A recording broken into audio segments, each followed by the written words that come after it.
प्रतापगडाच्या युद्धाच्या वेळी ज्यावेळेस अफजल खानाने छत्रपती शिवाजी महाराजांना संपवण्याचा निर्धार केला आणि आपलं भलं मोठं सैन्य घेऊन तो महाराजांवर चालून आला, त्या एकाच वेळेस महाराजांना तीन अशा बलाढ्य शक्तीला सामोरे जायचं होतं।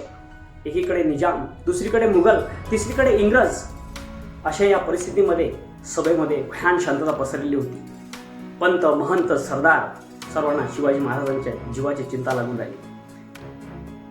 यावेळेस रायबा समोर आले आणि छत्रपती शिवरायांना म्हणाले, महाराज, खानाची सेना अफाट आहे, त्यांच्या समोर आपला टिकाव लागणे अशक्य आहे, म्हणून लाख मेले तरी चालतील पण लाखांचा पोशिंदा जगला पाहिजे। महाराज, आम्हाला आमच्या जीवाची पर्वा नाही, पण तुमचा जीव वाचणं महत्त्वाचं आहे, म्हणून तुम्ही काही दिवस कुठेतरी अज्ञातस्थळी निघून जावं अशी आमची तुम्हाला विनंती आहे। कठीण युद्धाला घाबरून कुठेतरी लपून बसावं हा विचार ज्यावेळेस सभेमध्ये बसलेल्या त्या राजमाता जिजाऊंना कळला, त्यावेळेस राजमाता कडाडल्या, रायबा, तुम्ही काय म्हणालात?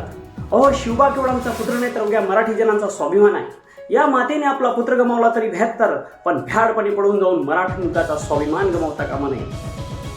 अशा बाळासाहेब जिजाऊची या धारोष्ट बाणाने छत्रपती शिवाजी महाराजांनी नंतर सुवर्ण अक्षरांनी आपला इतिहास दिला। प्रतापगड तर राखलाच आणि त्या चालून आलेल्या खानाचा कोतळाही बाहेर काढला। मित्रांनो, शिवाजी महाराजांचा सुवर्ण अक्षराने लिहून ठेवावा असा इतिहास आणि त्यांच्या आयुष्यातील त्यांचे अनेक असे अजरामर झालेले पराक्रमाचं पहिलं श्रेय जर कुणाला जात असेल तर ते राजमाता, राष्ट्रमाता माँसाहेब जिजाऊंना जाते। अशा या महान अशा राणीला, राजमातेला त्यांच्या या जन्मोत्सवाच्या पावन पर्वावर मानाचा मुजरा।